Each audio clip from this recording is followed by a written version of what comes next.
Hello students, कैसे हैं आप लोग। उम्मीद करते हैं आप लोग अच्छे होंगे और लॉकडाउन के समय का अच्छा उपयोग कर रहे होंगे। तो ये मैं लेकर आया हूँ आप लोगों के लिए अफ्रीकन कॉन्टिनेंट का नेक्स्ट वीडियो, जो कि पार्ट 2 है। और इसमें हम लोग नेक्स्ट पढ़ेंगे, जहाँ तक पढ़ लिए थे उसके बाद का आगे का समझेंगे। Okay, so let's start. इसमें हम लोगों को अफ्रीका के लेक्स, वहाँ के पीपल, वहाँ के लैंग्वेजेस, और फिर वहाँ के कुछ वाटर रिसोर्सेस, और फिर अदर मिनरल रिसोर्सेस, और कुछ जीव जंतुओं जैसे वहाँ पे जो फेमस है उसके बारे में समझना है। वहाँ के क्लाइमेट को भी थोड़ा बहुत समझ लेंगे, बहुत ज़्यादा डिटेल में नहीं समझना, कुछ इंपॉर्टेंट फैक्ट्स को जानना है। और उसके बाद कुछ मैप वर्क करेंगे हम लोग, right. So let's start with the lakes first. तो जैसा कि हम लोग यहाँ देख रहे हैं लेक्स, तो Africa has numerous lakes and the largest and deepest of them are found in East Africa. तो अफ्रीका का जो ईस्टर्न भाग है वहाँ पर बहुत ज़्यादा नंबर ऑफ लेक्स है, और लार्जेस्ट और डीपेस्ट लेक्स ईस्ट अफ्रीका के साइड में मिलते हैं। इसके बाद अगर हम चाहें तो इसे नॉर्थ टू साउथ इसको अरेंज कर सकते हैं, जैसे कि लेक एल्बर्ट, एडवर्ड, कीव्यू, टंगानिका और नयासा। इसको वेस्टर्न ड्रिफ्ट, ये वेस्टर्न ड्रिफ्ट में मिलता है हमको, ओके, मतलब वेस्टर्न पार्ट्स में। जबकि लेक रुडोल्फ, नैट्रॉन और इयासी ये ईस्टर्न ड्रिफ्ट में मिलता है। यहाँ पर ये ईस्टर्न ड्रिफ्ट है, इसको आप लोग ई कर लीजिएगा, ठीक है। तो नॉर्थ टू साउथ इसको अरेंज करने पर हम लोगों को lake Albert, Edward, Kivu, Tanganyika, Nyasa ये सब वेस्टर्न पार्ट्स में मिल रहा है, जबकि लेक रुडोल्फ, नैट्रॉन और इयासी जो है ये वेस्टर्न ड्रिफ्ट में हम लोगों को मिल रहा है, राइट।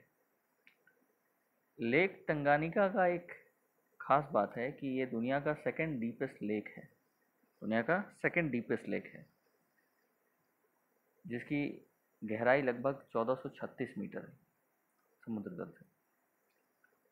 और समुद्र से नहीं, सॉरी, मतलब कि इसका जो अपनी जो गहराई है इसका 1436 मीटर है। जबकि लेक बैकाल, जो कि साउदर्न रशिया में पड़ता है, इसकी जो गहराई है ये 1642 मीटर है, और ये सबसे गहरा लेक है विश्व का। तो बैकाल लेक जो हुआ विश्व का सबसे गहरा लेक हुआ, जबकि तंगानिका, जो कि अफ्रीकन कॉन्टिनेंट में पाया जाता है, यह सेकेंड डीपेस्ट लेक है। ये तंगानिका जो है वो तंजानिया देश है, हम लोग मैप में देखेंगे इसको, तंजानिया को, वहाँ पर ये तंगानिका लेक है, ओके।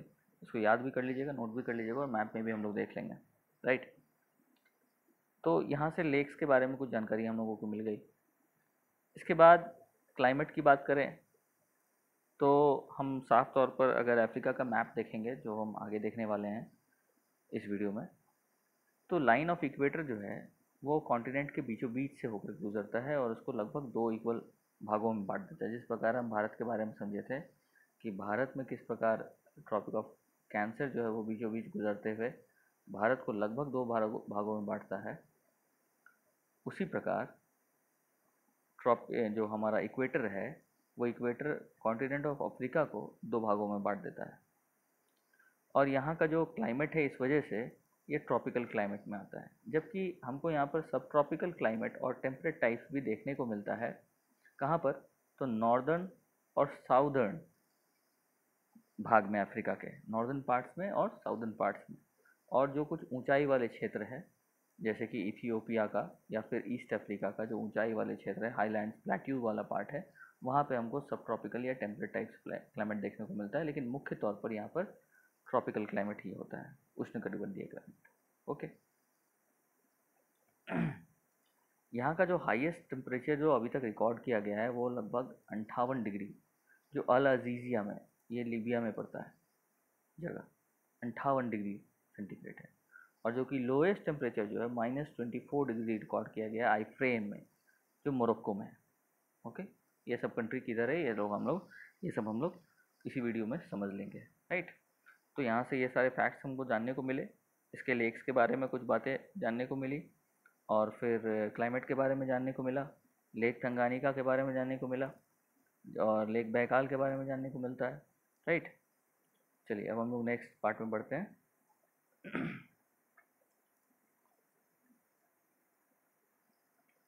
रेनफॉल के बारे में अगर समझें तो फिर रेनफॉल जो है वो यहाँ पर हेवीएस्ट होता है कोस्ट, यस, गल्फ ऑफ गिना कोस्ट के, जो जो क्षेत्र है गल्फ ऑफ गिना कोस्ट का, उसके पास ये रेनफॉल सबसे ज़्यादा होता है अफ्रीका में, अफ्रीकन कॉन्टिनेंट में।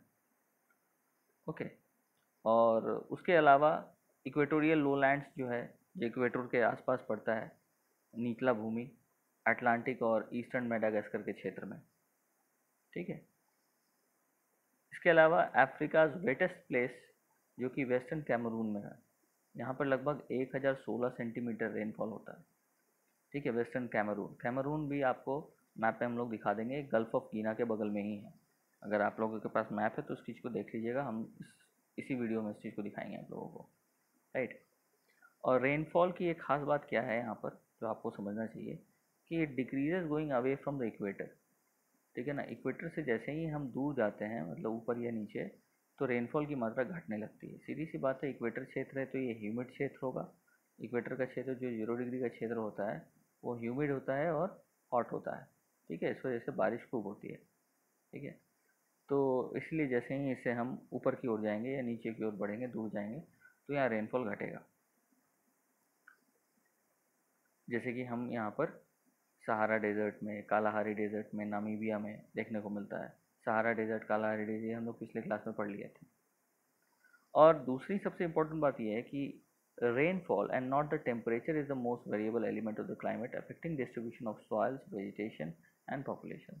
यहाँ का रेनफॉल ज़्यादा जिम्मेदार है इन सारे चीज़ों को बदलने के लिए या इनमें वेरिएशन देखने के लिए।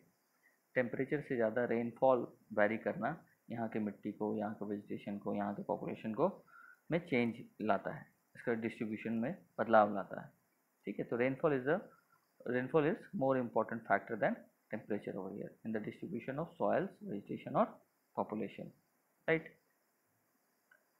एक सच्चाई जो अफ्रीका के बारे में अभी है वो ये कि Africa is becoming progressively dryer year after year, ठीक है। चूँकि अभी हम लोग रेनफॉल की बात कर रहे थे तो इससे जुड़ा एक सत्य है कि अफ्रीका जो है वो साल दर साल अब सूखता जा रहा है। हमने न्यूज़ में भी कई बार सुना है कि अफ्रीका का कुछ शहर है, कुछ गांव ऐसे हैं जो कम्प्लीटली ड्राइड अप हो चुके हैं, वहाँ अब पानी नहीं है, ख़त्म हो चुका है पानी, ठीक है। ओके, अब कुछ नेचुरल वेजिटेशन के बारे में बात करें तो यहाँ का जो इक्वेटोरियल क्षेत्र है, चूँकि हॉट भी है और साथ में क्या है, ह्यूमिड भी है, तो हॉट एंड ह्यूमिड क्लाइमेट जहाँ भी होगा वहाँ पर बहुत अच्छे मात्रा में वेजिटेशन होती है और ख़ास करके एवरग्रीन फॉरेस्ट पाए जाते हैं इक्वेटोरियल क्षेत्र में।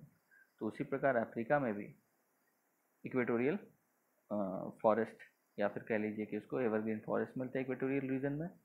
और जो ट्रीज़ होती हैं, ये ट्रेस लिखा है, ट्रीज़ होगा यहाँ पर,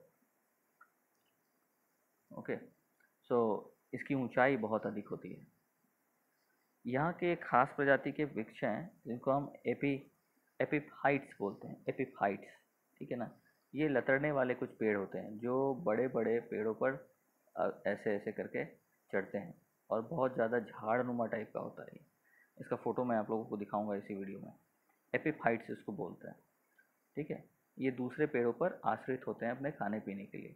हाँ, ये अलग बात है कि ये किसी जीव जंतु को नहीं खाते हैं, बस दूसरे पेड़ों पर आश्रित होते हैं। कोई मोटा पेड़ ऐसे होगा और इसके ऊपर ये लोग ऐसे करके गुच्छे में लतड़ जाएंगे, ठीक है। तो बहुत घना बना देते हैं यहाँ के जंगलों को, राइट। और जैसा कि हमने पहले भी बताया था कि evergreen forest are found in the African region. Evergreen forest के जो वृक्ष होंगे वो सारे वृक्ष यहाँ पर आपको देखने को मिल जाएगा, ओके। जैसे कि जो भी कड़े लकड़ी वाले पेड़ हैं, जैसे कि रबर है, रोजवुड है, इबोनी है, सिंकोना है, टीक है। इसके अलावा सिल्क और कॉटन के भी पेड़ यहाँ पे मिलते हैं, राइट।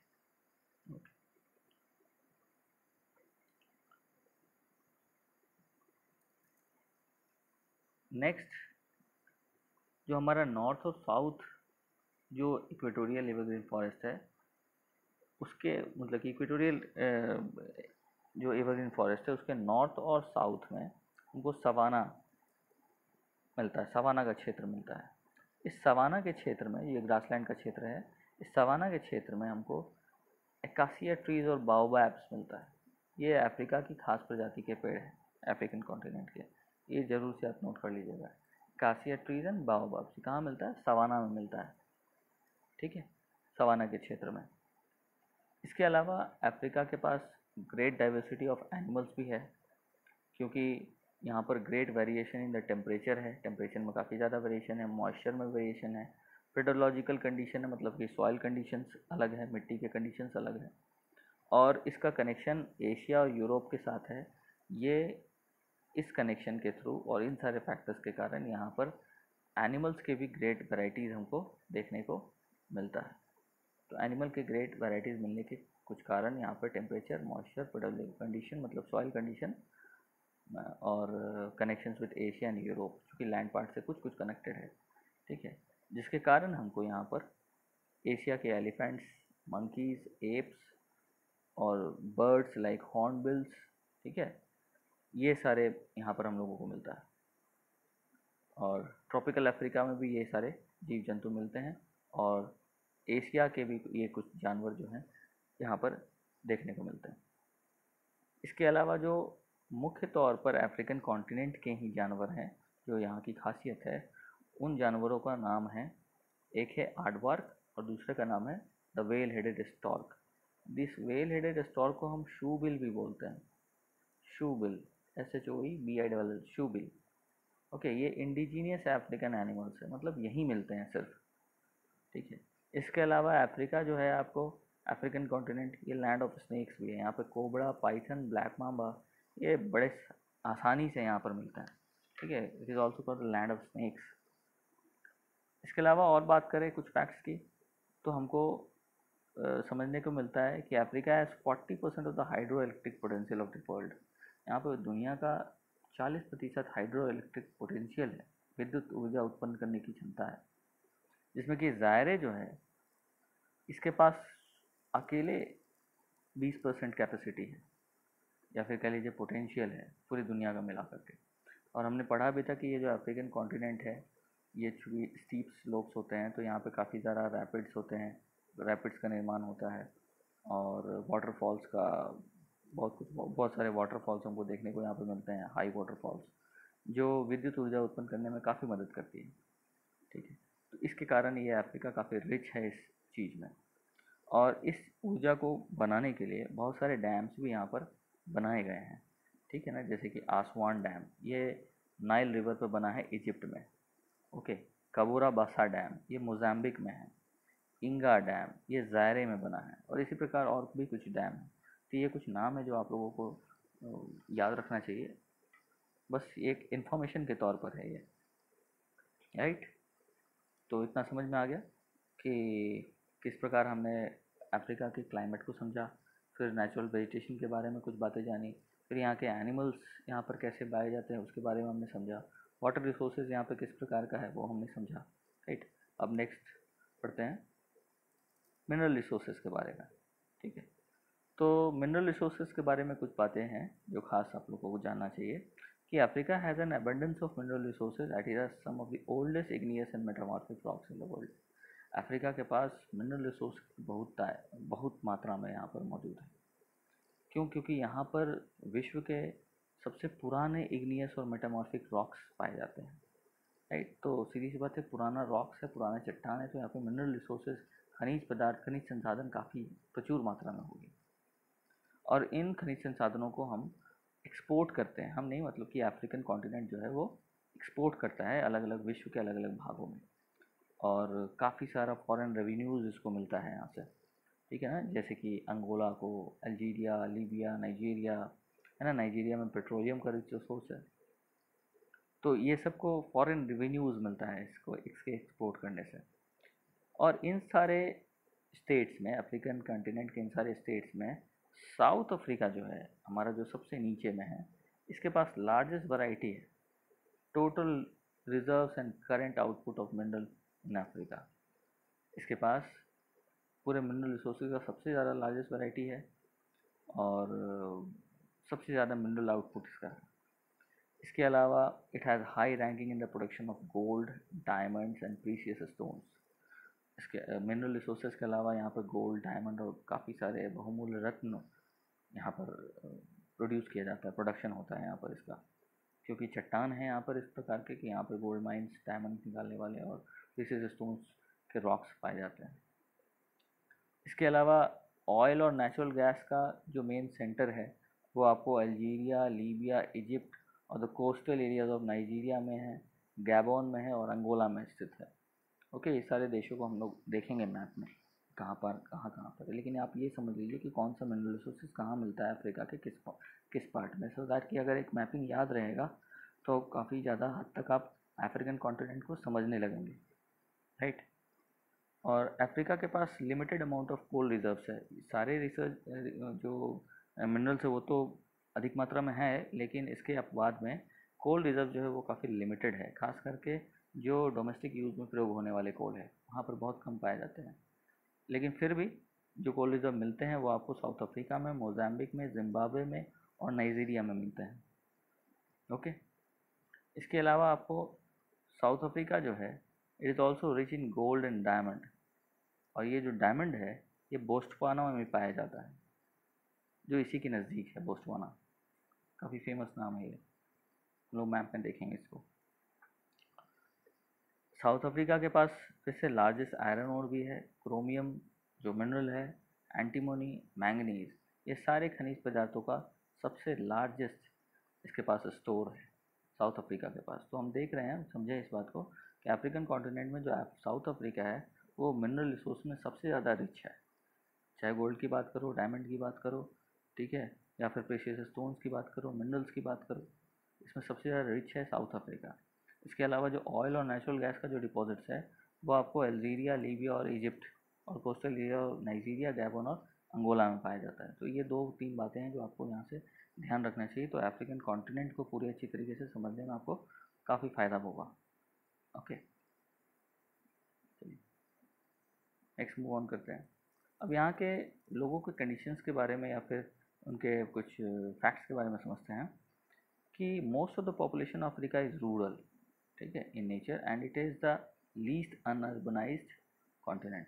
अफ्रीका के जो अधिकांश पॉपुलेशन है, जनजाति पॉपुलेशन है, जनसंख्या है, वो रूरल पॉपुलेशन है, ठीक है, और विश्व का ये सबसे कम अर्बनाइज्ड कॉन्टिनेंट है, मतलब शहरीकरण इसका बहुत कम हुआ है। नाइजीरिया, इजिप्ट, इथियोपिया, ज़ायरे और साउथ अफ्रीका जो है ये कुछ मोस्ट पॉपुलस स्टेट्स है अफ्रीकन कॉन्टिनेंट के, और अफ्रीकन कॉन्टिनेंट में हाईएस्ट फर्टिलिटी है और जबकि lowest life span in the world है, ठीक है। अफ्रीकन कॉन्टिनेंट में हाईएस्ट फर्टिलिटी रेट और lowest life span in the world है। तो यहाँ से इस फैक्ट से आप कुछ कंडीशंस जान सकते हैं। हाईएस्ट फर्टिलिटी रेट यहाँ पर क्यों हो सकता है, क्योंकि ये लोग अभी उस डेवलप्ड कंडीशंस में नहीं आए हैं। जैसा कि हमने पहले ही बताया कि ये रूरल लाइफ जीते हैं, बहुत सारी जनसंख्या जो इसकी अभी भी आदिवासी है, जंगली है, ठीक है, तो इसके कारण कुछ फर्टिलिटी रेट पर असर पड़ता है, और चूँकि क्वालिटी ऑफ लाइफ उतनी अच्छी नहीं है जिसके कारण यहाँ पर लाइफ स्पैन बहुत कम है। ओके, इसके अलावा जो फैक्ट हमको समझना है वो ये कि Islam is the dominant religion in northern Africa. इस्लाम जो है यहाँ का डोमिनेंट रिलीजन है नॉर्दर्न अफ्रीका का। लगभग 190 मिलियन पॉपुलेशन जो है वो इस्लाम से बिलोंग करते हैं, और अफ्रीकन कॉन्टिनेंट के और भी पार्ट्स में ये धीरे धीरे अपना विस्तार हो रहा है इसका।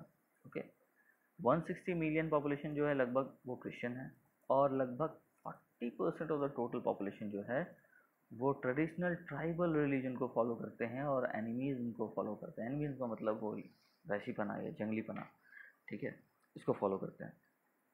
तो इस प्रकार हम इसके यहाँ के लोगों के बारे में कुछ फैक्ट्स जानने को मिल रहा है, किस प्रकार ये रूरल है और किस प्रकार ये अभी भी उतने डेवलप क्षेत्रों में से नहीं आता है विश्व के। ये इसके का पीछे का मुख्य कारण यही है कि इसका 40% जो टोटल पॉपुलेशन है वो ट्रेडिशनल ट्राइबल रिलीजन को फॉलो करता है और एनिमीज़ को फॉलो करता है। इसके अलावा एक और फैक्ट जो आपको समझना चाहिए वो ये कि इतने के बाद भी जो हमारे जो लार्जेस्ट अर्बन इंडस्ट्री सेंटर्स हैं जो अफ्रीकन कॉन्टिनेंट में है वो आपके साउथ अफ्रीका, इजिप्ट, नाइजीरिया और मोरक्को में पाया जाता है। ये लार्जेस्ट ये लार्ज अर्बन इंडस्ट्री यहाँ पर है। ओके, ठीक। तो ये सारे कुछ फैक्ट्स हो गए आपको, राइट, अफ्रीकन लोगों के बारे में, वहाँ के रहन सहन के बारे में। ठीक है, यहाँ पे कुछ भाषाएं भी बोली जाती हैं और लगभग 1800 के 1800 लैंग्वेजेस के आसपास यहाँ बोला जाता है, लेकिन उसमें से आपको मात्र 5 ही मेजर लैंग्वेजेस हैं, ठीक है, जिसको रिकॉग्नाइज किया गया है। मतलब कि लगभग 1800 लैंग्वेज भाषाएं हैं अफ्रीका में टोटल, लेकिन इसमें से 5 लैंग्वेजेस को ही रिकॉग्निशन मिला है, राइट। चलिए अब हम लोग आगे बढ़ते हैं। ये देखिए, मैंने जैसा बताया था आप लोगों को, पिक्चर के थ्रू मैं कुछ समझाऊंगा। देखिए, ये जो आर्ट वर्क जो है अफ्रीका का जो इंडिजीनियस एनिमल है, जिसकी चर्चा हमने की थी, जो अफ्रीकन कॉन्टिनेंट में ही सिर्फ मिलता है, वो यही है आर्ट वर्क। ठीक है, ये एपीफाइट्स है। एपीफाइट्स इसी प्रकार के कुछ पेड़ होते हैं, ये मोटे तने हैं पेड़ के, और इसके ऊपर ये झाड़ी नुमा ऐसे करके ये लतर रहे हैं ऊपर की ओर। ठीक है, तो दूसरे पेड़ों पर ये उगते हैं अपने खाना वगैरह बनाने के लिए, और इनका भोजन इन्हीं पेड़ों से होता है, राइट। और ये जो यहाँ हम लोग देख रहे हैं वो ये है वेल हेडेड कॉक, ठीक है ना, ये दिस इज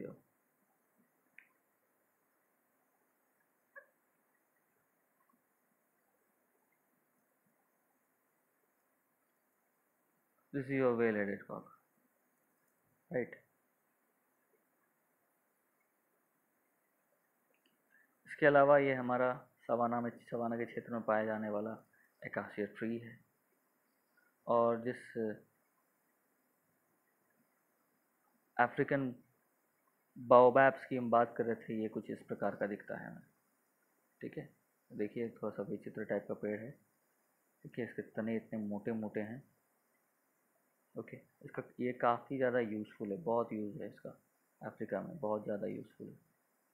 ठीक है, तो ये कुछ पिक्चर्स के थ्रू कुछ खास बातें, कुछ खास चीज़ों के बारे में जो मैंने चर्चा किया था इस वीडियो में, उसको समझाने का मैंने प्रयास किया यहाँ पर। नेक्स्ट स्लाइड में हम लोग पढ़ेंगे मैप को नीचे से शुरू करते हुए कुछ खास इंपॉर्टेंट लोकेशंस हम लोग समझते हैं, जैसे कि कुछ देश यहाँ पर, जैसे ये साउथ अफ्रीका की बात हम लोग किए थे, साउथ अफ्रीका यहाँ है। बोस्टवाना की बात किए थे, बोस्टवाना यहाँ है। नामीबिया है, अंगोला है, okay. Zimbabwe and Zambia over here. ये लुसाका इम्पॉर्टेंट है। ये लेक न्यासा है यहाँ पर, लेक न्यासा, जिसकी हम लोग बात कर चुके हैं ऑलरेडी। ठीक है, मोज़ाम्बिक की बात हम लोग किए थे, मोज़ाम्बिक है। Cape Town, Cape of Good Hope भी इधर ही है यहाँ पर। ठीक है, ये पोर्ट एलिजाबेथ है आपका। ये मोज़ाम्बिक चैनल है, राइट, ये मोज़ाम्बिक चैनल। सीचेल्स की बात किए थे, यहाँ पर है। मेडागास्कर देख रहे हैं हम लोग, राइट। इसके अलावा तंजानिया की बात किए थे, ये देखिए हमारा तंजानिया है। और लेक टंगानिका की बात किए थे, दिस इज़ और लेक टंगानिका। ठीक है, ये लेक विक्टोरिया है हमारा, this is your Lake Victoria. Ethiopia देश इधर है। इसके अलावा हमारा ये Sudan, this is Sudan and this is South Sudan. ठीक है, South Sudan is the youngest country to be made. इसके अलावा हमारा नाइजीरिया को देख सकते हैं आप लोग यहाँ पर, this is Nigeria, this is Niger, okay. Cameroon की हम लोग बात किए थे, यहाँ पर कैमरून है यहाँ।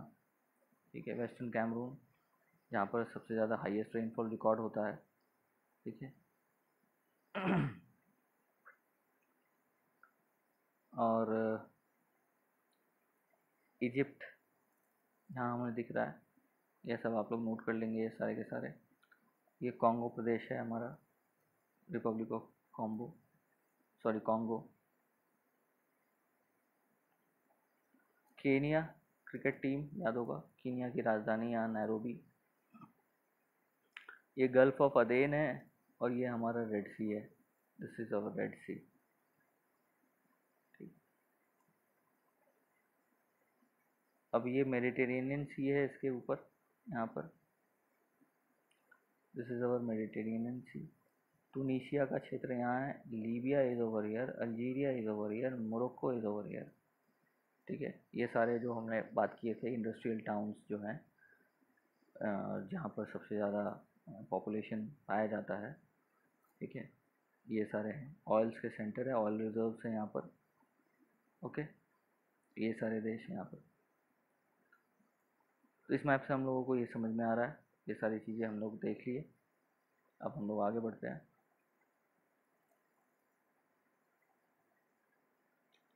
डिजिबाउती की चर्चा किए थे, यहाँ डिजिबाउती आपको दिख जाएगा, यहाँ मैप में आप देख लीजिएगा। ठीक,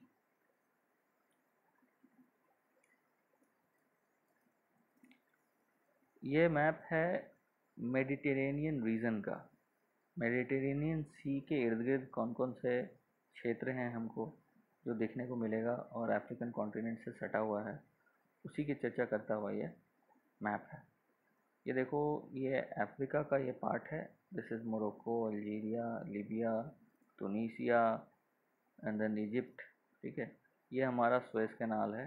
ये देखो स्वेज कैनाल यहाँ पे सऊदी अरेबिया से जुड़ा हुआ है।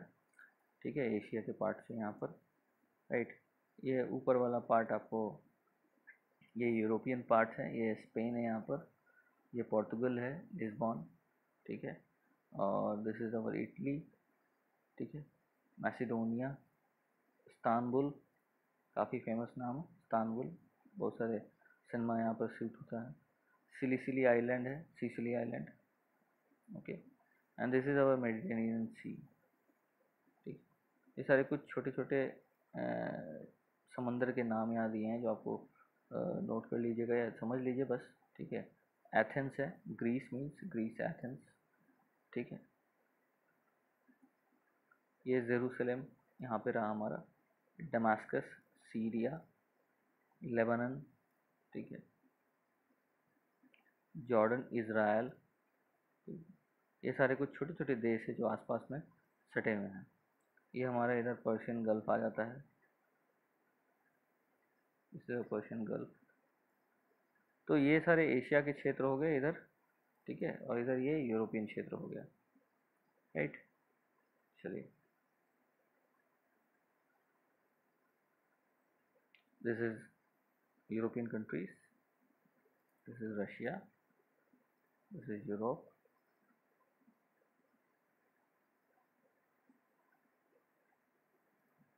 ये कल वाले मैप को मैं थोड़ा सा बस रिवीजन करा रहा हूँ आप लोगों को, बस देखते चलिए, कुछ इम्पोर्टेंट मिल जाएगा। डार्केंसबर्ग है यहाँ पर। ठीक है, और कुछ हम लोग जो ऑलरेडी पढ़ चुके हैं, मोज़ाम्बिक चैनल यहाँ देखने को मिलता है हमें। ठीक है, नामीब डिज़र्ट, नामीबिया भी इधर ही है, कालिहारी डिज़र्ट है, सेंट हेलेना इधर।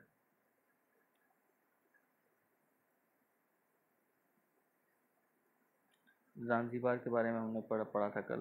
ज़ांज़ीबार, ये रहा ज़ांज़ीबार, किलिमंजारो, कीनिया। ठीक है, लेक रुडोल्फ है, लेक योगा है। ठीक है,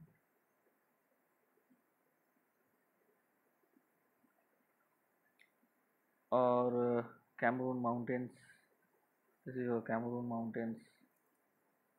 ठीक है, दिस इज इथियोपियन हाईलैंड्स, और बाकी सारी चीज़ें तो हमने कल पढ़ ही लिया था। इसके अलावा यहाँ पर केप ब्लैंको है, केप वर्डे है, कैनरी आइलैंड है, मेडीरे आइलैंड है। ये सारी चीज़ें हमने कल ऑलरेडी देख रखा है।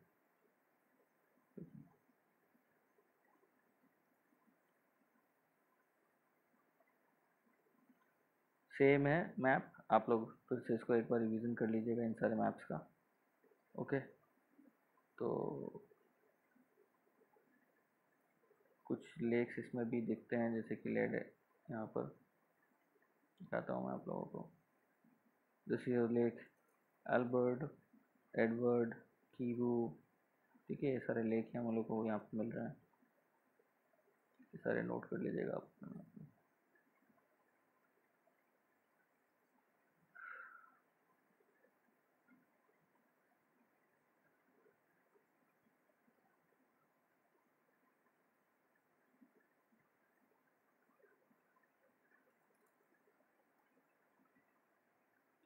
चलिए, तो हम लोग अब इस वीडियो को समाप्त करते हैं यहाँ पर। उम्मीद है कि आप लोगों को समझ में आया होगा।